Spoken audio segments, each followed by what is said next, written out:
Hello everyone, আসসালামু আলাইকুম। আমার গ্লাসগুলো দেখেন এক একটা সিরিয়াল ধরে রেখে দিয়েছিলাম।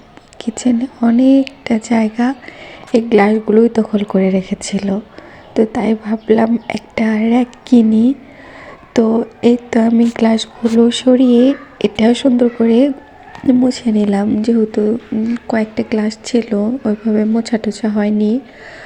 তারপর এই র্যাকটা মাত্র ১১০ টাকাতে কিনেছিলাম। তারপর আমার গ্লাসগুলো সুন্দর করে এক এক করে গুছিয়ে নিচ্ছিলাম। তো এখানে কাপ ছিল, রায়ান বাবুর গ্লাস, আমার আব্বা আম্মার। তো আর এইগুলো সবগুলো ছিল রায়ান বাবুর জন্য। এক একটা বাটি প্লেট আমি এক একটা করে কিনে রেখেছি। তো যাই দেখি তাই কিনতে ইচ্ছে করে রায়ান বাবুর জন্য। রায়ান বাবুকে কিসে খাওয়াবো, কোন বাটিতে খাওয়াবো। তো এই তো এটা আমার গোছানো কমপ্লিট।